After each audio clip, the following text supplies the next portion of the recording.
चाहे आप स्कूल की तैयारी कर रहे हो, चाहे आप बोर्ड एग्जाम की तैयारी कर रहे हो, ये जो इंपॉर्टेंट क्वेश्चन है 1 मार्क्स के लिए, ये सबके लिए कॉमन है। तो केम जो हमारा गुजरात ना कॉमर्स वाला भाई बंधुओं, अभी मैं भी सीख रहा हूँ गुजराती। मैं आपको इस बात की गारंटी देने जा रहा हूँ कि आपके पास 2 सब्जेक्ट है, इको और ओसी, ये दोनों की एग्जाम की तैयारी मैं आपको पूरी करवा दूंगा। जिस तरीके से मैं आपको एग्जाम की तैयारी कर रहा हूं, बस आप उसको फॉलो करते जाओ। जितना मैं आपको एग्जाम की तैयारी करा रहा हूं, उसमें से 70% तो आएगा, ये मेरी गारंटी है मेरे गुजरात के कॉमर्स के भाई बंधुओं को। अब चैप्टर 6 के 1 मार्क्स के लिए बोर्ड आपको क्या पूछती है उसके ऊपर ध्यान देते हैं। चैप्टर का नाम है अनएम्प्लॉयमेंट। अभी पहला क्वेश्चन को देख लेते हैं। How has Pigou defined unemployment? Unemployment को पिग्यू ने कैसे डिफाइन किया है? Willing to work but no job.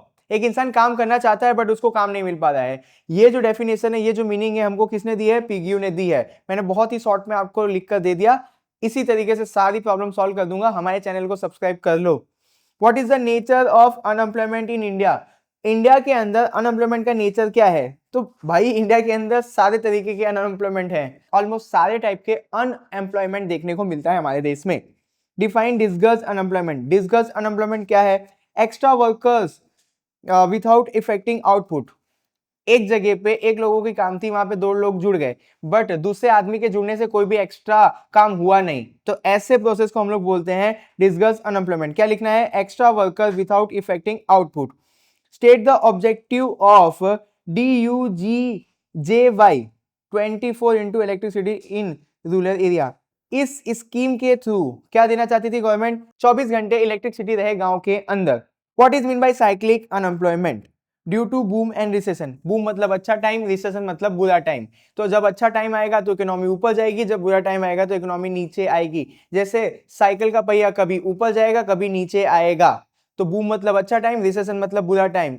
Boom के टाइम पे इकोनॉमी ऊपर जाएगी, रिसेशन के टाइम पे इकोनॉमी नीचे आएगी। तो इसी को हम लोग बोलते हैं cyclic unemployment. Explain the meaning of unemployment.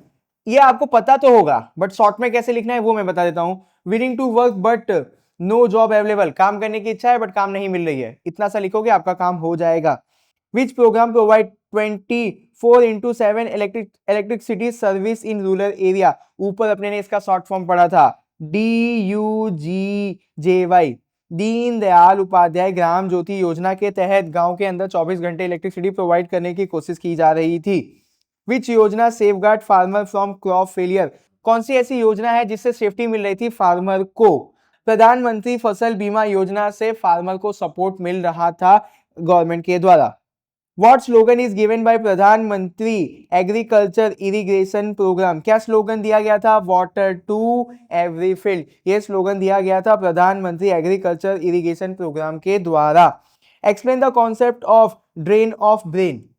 Drain of brain या ब्रेन ड्रेन, इसका कॉन्सेप्ट समझाना है। Skilled people moving abroad. Smart लोग हमारे देश को छोड़ के दूसरे देश में काम करने चले जा रहे हैं, हम लोग इसको ब्रेन ड्रेन या ड्रेन ऑफ ब्रेन बोलते हैं।